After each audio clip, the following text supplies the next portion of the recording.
மகாநதி சீரியல்ல இப்ப காவேரி வீட்ல எல்லாருமே உட்கார்ந்துருக்காங்க. ஸோ காவேரியுமே வந்து அழுதுட்டே இருக்காங்க. உடனே சாரதா நெனச்சிட்டு கேட்குறாங்க, "என்னதான் மனசுல நெனச்சிட்டு இருக்க காவேரி? நீ வந்து பண்றது உனக்கே முட்டாள்தனமா தெரியலையா? உனக்கு என்ன அவ்ளோ திமிரு, நெஞ்செழுத்தம்? வெளில வராத அப்படின்னு சொல்லியும், அவன் வந்து கூப்பிட்ட உடனே எவ்ளோ வேகமா நீ ஓடுற? உனக்கு எவ்ளோ திமிரு இருக்கணும்? உனக்கு அவ்ளோ திமிரு ஆகாதுடி. உனக்கு போகணும் அப்படின்னு நீ முடிவு பண்ணிட்ட அப்படின்னா, எங்களெல்லாம் தாண்டி நீ இங்கேருந்து போயிரு. அதுக்கப்புறம் இந்த பக்கமே வராத. எங்கள நெனச்சு கூட பார்க்காத" அப்படின்னு சொல்லி பயங்கரமா திட்டுறாங்க. அது மட்டும் இல்லாம பாட்டி சொல்றாங்க, "இங்க பாரு காவேரி, உன்ன கான்ட்ராக்ட் போட்டு கல்யாணம் பண்ணுனதே தப்பு. இதுல இன்னொருத்திய வேற கூட்டிட்டு வந்து வீட்ல வச்சு, அவளையும் வச்சு உன்னையும் வச்சிருக்கானா? அவன நம்பி இனிமே நீ போனேன்னு வச்சுக்கோயேன், கல்ல கட்டி கிணத்துல குதிச்ச கதையாயிரும் காவேரி.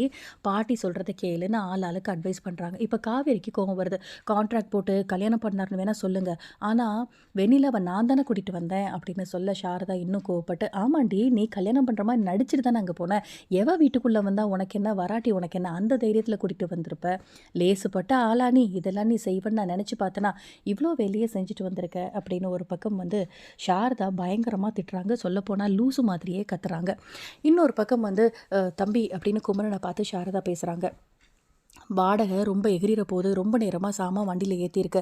சீக்கிரமே போயிட்டு பஸ்ஸில எல்லாத்துக்கும் டிக்கெட் போட்டுட்டு வந்துருங்க." அப்படின்னு சொல்ல, "அம்மா ஸ்கூல் எல்லாம் இருக்குல்லம்மா பாப்பாக்கு, கொஞ்சமாவது புரிஞ்சுக்கம்மா." அப்படின்னு சொல்ல குமரன் சொல்றாரு, "2 நாள்ல ஒயிட் வாஷ் பண்ணி வீடு ரெடி ஆயிடும் அத்த. கொஞ்சம் புரிஞ்சுக்கோங்களேன். ஒரு 2 நாள் டைம் குடுங்க." அப்படின்னோன, "சரியாவே வராது. இனிமே அவன நான் நம்பவே மாட்டேன். அவன் என்ன வேணா அவன் பண்ணுவான். இந்த ஊர விட்டு போனா தான் எனக்கு ஒரு பக்கம் நிம்மதியா இருக்கும். தயவு செய்து நான் சொல்றத கேளுங்க. போயிட்டு டிக்கெட்ட வந்து புக் பண்ணிட்டு வந்துருங்க பஸ்ல." அப்படின்னு சொல்ல, எல்லாருக்கும் போறதுல விருப்பம் இல்ல. ஆனா சாரதா மட்டும் குதிச்சிட்டு இருக்காங்க, ஊர காலி பண்ணி போகணும் அப்படின்னு சொல்லிட்டு. ஸோ இன்னொரு பக்கம் என்ன நடக்குதுன்னா, விஜய் வந்து காவேரியோட ஒண்ணா இருந்த நாட்கள், அந்த ஃபோட்டோஸ், அந்த மெமரீஸ் இதெல்லாம் நெனச்சு அழுதுச்சே இருக்காரு. பேக்ரவுண்ட்ல சாங்ஸ் எல்லாம் ரொம்ப நல்லா போயிட்டுருக்கு. அதே மாதிரி இந்த பக்கம் காவேரியுமே விஜய நினச்சு ரொம்ப ஃபீல் பண்ணி அழுதுட்ருக்காங்க. "எங்கே போனா என்னை விட்டு" அப்படிங்கிற பாட்டெல்லாம் போகுது. இன்னொரு பக்கம் வந்து சாரதா காவேரியோட அப்பா ஃபோட்டோவ கையில வச்சுட்டு அழுறாங்க.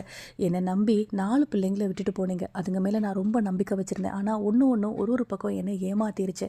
எனக்கு துரோகம் பண்ணிடுச்சு. சொல்லப்போனா என்னெல்லாம் வேலை பார்த்துட்டு என் தலையில இடிய தூக்கி போட்டுருச்சுங்க. நான் என்னங்க செய்வேன்?" அப்படின்னு ஒரு பக்கம் நைட்டு தனியா ஃபோட்டோ வச்சு அழுதுட்ருக்காங்க. இன்னொரு பக்கம் காவேரி அவங்க அம்மா அழற பார்த்து அவங்க ஒரு பக்கம் ஃபீல் பண்ணுறாங்க.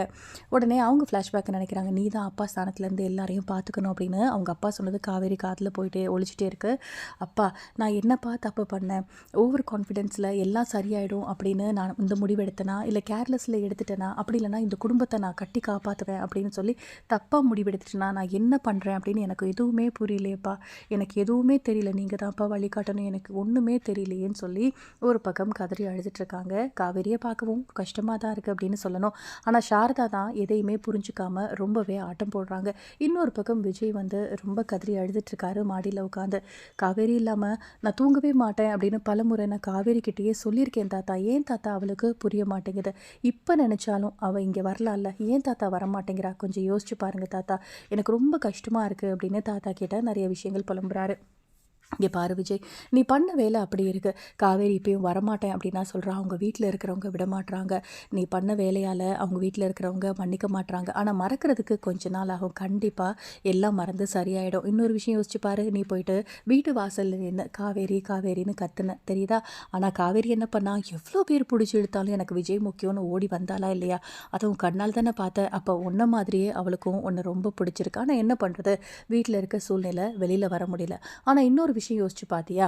அவ எவ்வளோ பேர் கையை பிடிச்சி இழுத்தாலும் உன்கிட்ட வர துடிச்சவ வெண்ணிலா வந்து உன்கிட்ட வந்த உடனே அப்படியே அவ முகம் மாறிடுச்சு. அதை நீ பார்த்தியா? நான் கவனிச்சேன் விஜய் அப்படின்னு சொல்ல, "ஏன் தாத்தா, என்னதான் வெண்ணிலா வந்து என் பக்கத்தில் நின்னாலும் காவேரிக்கு என்னை பற்றி தெரியாதா? அப்போ இத்தனை நாள் என் கூட இருந்ததில் என்ன தாத்தா அர்த்தம்?" அப்படின்னோடனே, "லைஃப்பில் சாய்ஸ் மட்டும் இருக்கவே கூடாது விஜய். நான் அப்போவே சொன்னேன், காவேரி தான் காவேரிக்கு உன்னை உன் மேலே ரொம்ப இஷ்டம். ஆனால் வெண்ணிலா உங்கள் 2 பேரையும் பிரிக்கிறா அப்படின்னு நான் சொன்னேன். இப்போ வரைக்கும் அதை தான் சொல்கிறேன். அப்போவே ஹாஸ்பிட்டலில் கொண்டு போய் விட்டுரு, பிரச்சனை வந்துரும்னு நான் எவ்வளவோ சொன்னேன். ஆனா நீ கேட்கல. பொண்டாட்டி அப்படின்னு வந்துட்டு அது பொண்டாட்டி மட்டும் தான் விஜய். அதுதான் அவளுக்கு நீ புரிய வைக்கணும். கண்டிப்பா புரிய வைப்ப. இன்னொரு விஷயம் தாத்தா சொல்றேன். நல்லாவே கேட்டுக்கோ விஜய். காவேரி உனக்காக பிறந்தவ. கண்டிப்பா உன்னை விட்டு அவ எங்கேயுமே போக மாட்டா. கொஞ்ச நாள் பிரிஞ்சிருக்கீங்க.